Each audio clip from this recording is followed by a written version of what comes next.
Professional BS programme ఇది కేవలం degree కాదు, మీ ఫ్యూచర్ కెరీర్ కి డైరెక్ట్ గేట్వే. పూర్తి వివరాలకు వెంటనే స్క్రీన్ పై కనిపిస్తున్న నంబర్స్ కి కాల్ చేయండి.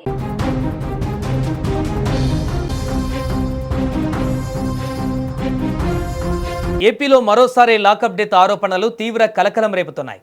పోలీస్ స్టేషన్కు విచారణ కోసం వెళ్లిన ఓ వ్యక్తి కొద్ది గంటలకే మృతి చెందడంతో ఇప్పుడు ఈ ఘటన రాష్ట్ర వ్యాప్తంగా చర్చనీయాంశంగా మారింది. కుటుంబ సభ్యులు మాత్రం పోలీసులే కొట్టి చంపారని ఆరోపిస్తుంటే పోలీసులు గడ్డిమందు తాగి మృతి చెందాడు అని చెప్తున్నారు. దీంతో అసలు నిజం ఏంటన్నది ఇప్పుడు హాట్ టాపిక్గా మారింది. నెల్లూరు జిల్లా మనుబోలు మండలము చెరుకుముడి గ్రామానికి చెందిన బొల్లి ఏడుకొండలు బంగారం గొలుసు చోరీ కేసులో అనుమానితుడిగా మనుబోలు పోలీసుల విచారణకు వెళ్లారు. మొదట ఆయనను స్టేషన్కు తీసుకువచ్చి విచారించిన పోలీసులు స్టేషన్ బెయిల్ పైన విడుదల చేసినట్టు సమాచారం. అయితే మంగళవారం ఆయన మళ్లీ గ్రామంలో ఉన్నాడనే సమాచారంతో మరోసారి అదుపులోకి తీసుకుని పోలీస్ స్టేషన్కు తరలించారు. అయితే ఆ తర్వాత జరిగిన పరిణామాలే ఇప్పుడు తీవ్ర వివాదానికి దారితీశాయి.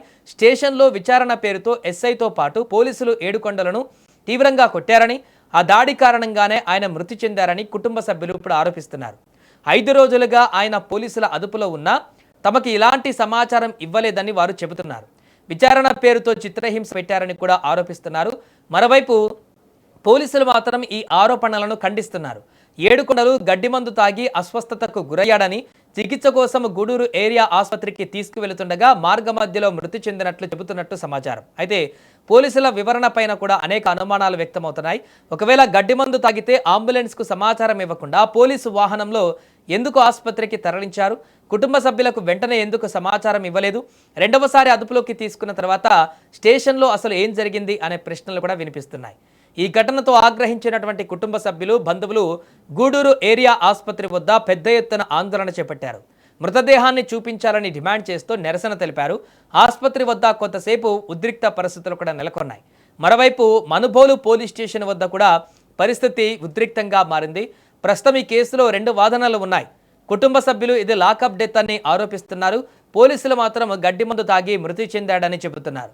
ఈ 2 వాదనల్లో ఏది నిజమో పోస్టుమార్టం నివేదిక, ఫోరెన్సిక్ ఆధారాలు, అధికారిక విచారణ తర్వాతే స్పష్టత రానుంది. ఏది ఏమైనా పోలీస్ స్టేషన్కు వెళ్లిన వ్యక్తి మృతి చెందడం, దానిపైన లాకప్ డెత్ ఆరోపణలు రావడం ఇప్పుడు తీవ్ర ఆందోళన కలిగిస్తున్నటువంటి అంశంగా మారింది. మా చెరుకుముడి చచ్చిపోయిన ఆయన తమ్ముడిని నేను ఏడుకొండల మా అన్న పేరు 5 రోజులు అయింది. పోలీస్ స్టేషన్ తీసుకుపోయి ఎటువంటి మాకు అసలు చెప్పలేదు. ఇదిగో మీ అన్నయ్య పని చేస్తున్నాడు, పోలీస్ స్టేషన్లో ఉన్నాడు అని మాకు ఇన్ఫర్మేషన్ ఇవ్వలేదు. పోలీసు వాళ్ళు అసలు మాకు ఇన్ఫర్మేషన్ ఇవ్వలేదు. ఈరోజు ఫోన్ చేసి ఇదిగో మీ అన్న చనిపోన్నాడు, పలానా గూడూరులో హాస్పిటల్లో ఉన్నాడు, రా సంతకం పెడదు అని ఎస్ఐ ఫోన్ చేశాడు. అది ఎంతవరకు న్యాయం సార్? మాకు న్యాయం కావాలా? మా అన్నని పోలీసు వాళ్ళు మునుబోలు పోలీస్ స్టేషన్లో పోలీసు వాళ్ళు ఎస్ఐ వాళ్ళే చంపేశారు మా అన్నని. పెద్ద తమ్ముడు సార్, ఏడుకొండలు సార్, నా పేరు ధనం సార్, నేను వాళ్ళ అక్కను సార్. నా తమ్ముడిని 5 రోజులు అయిందండి సార్ తీసుకుపోయారు, కానీ ఒక్క మాట మాకు చెప్పలేదు సార్. బంగారు పోయిన వాళ్ళు చెప్పలేదు, కేసు పెట్టుకొని పోలీస్ స్టేషన్ వేసిన వాళ్ళు మాకు చెప్పలేదు సార్. పోలీసు వాళ్ళు కూడా ఫోన్ చేయలేదు సార్. నక్క పెంచులు వేయాలి సార్, బంగారు పోయింది కానీ వాళ్ళు పోయింది కదా సార్, మీ తమ్ముడు ఇటు చేశాడని వాళ్ళు మాకు చెప్పలేదు, పోలీసు వాళ్ళు మాకు చెప్పలేదు సార్. 5 రోజుల నుంచి నా తమ్ముడిని ఉండించుకొని జైలుకి పంపించకుండా అక్కడే ఉండించుకొని నా తమ్ముడిని కొట్టి చంపేశారు సార్. ఎంతవరకు న్యాయం సార్ ఇది?